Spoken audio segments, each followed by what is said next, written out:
Let us look at question number 36 now. Silent electrical discharge converts oxygen into ozone.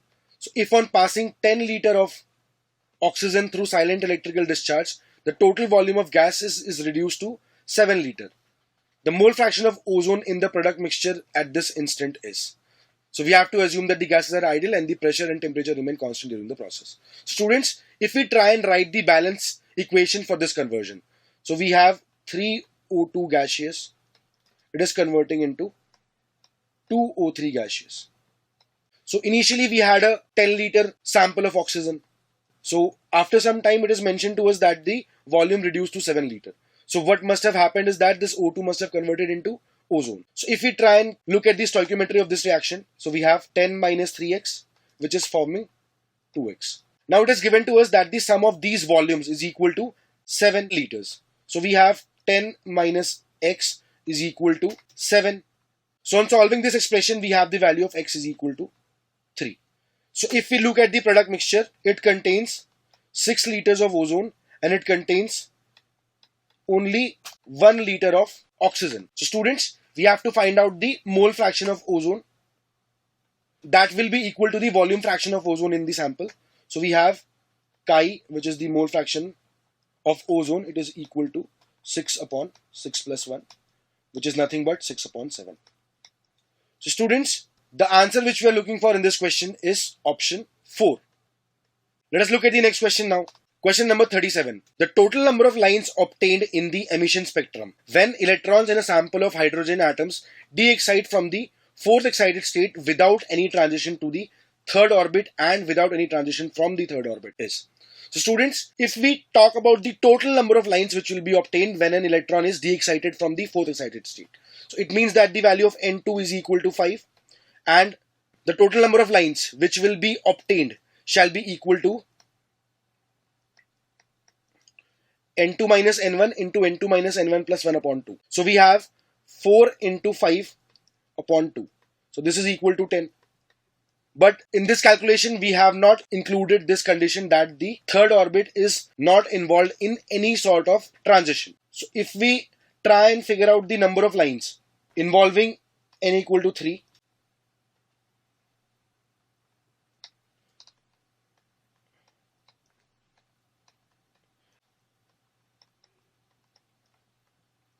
we can see that this line will not be present, this line will also not be present, this line will not be present, and this line will also not be present in the system. So we have a total of 4 lines which are involving n equal to 3.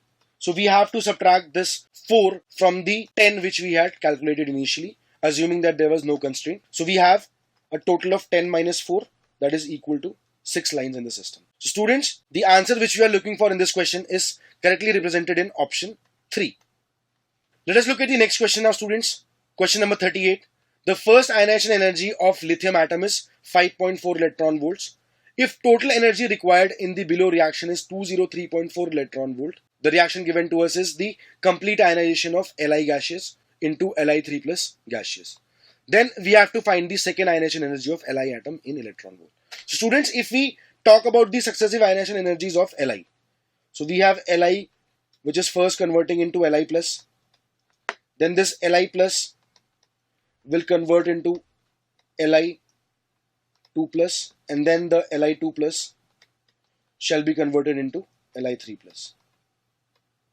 So if we talk about the ionization energies, we have the first reaction representing ionization energy 1, the second reaction representing ionization energy 2, and the third reaction representing the ionization energy 3.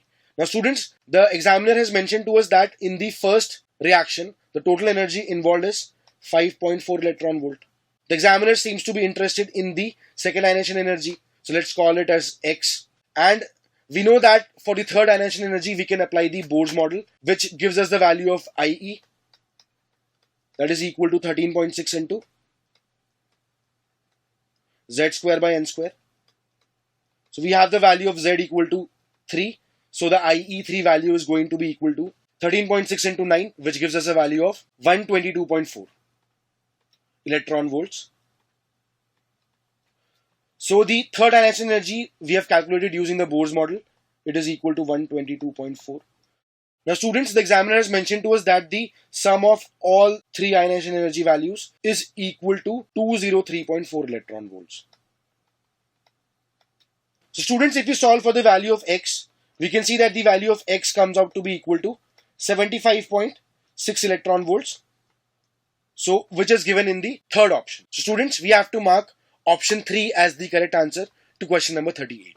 Let us look at the next question now. Question number 39. Which of the following is incorrect about hydrogen-like atoms? So it is given to us that n is the orbit number and z is the atomic number. So in the first option, the examiner is interested in the time period of revolution. So we know that the time period is given by 2 pi r by v. If we talk about the proportionalities involved here, the time period will be proportional to r upon v, and this r is proportional to n square by z, whereas the v value is proportional to z by n.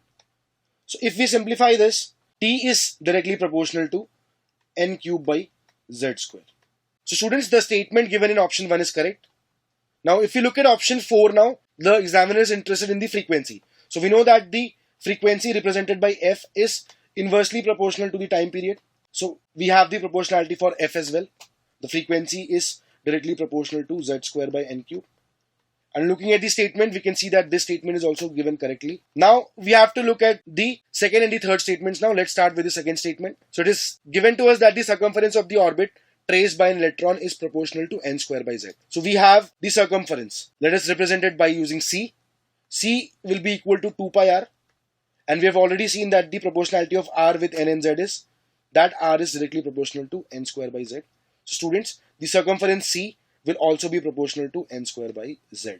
So students, the second statement is also given correctly, which means that the third option must be incorrect. So let us look at the third statement now. The de Broglie wavelength lambda associated with an electron is proportional to n square by z cube. So we know that n lambda is equal to 2 pi r.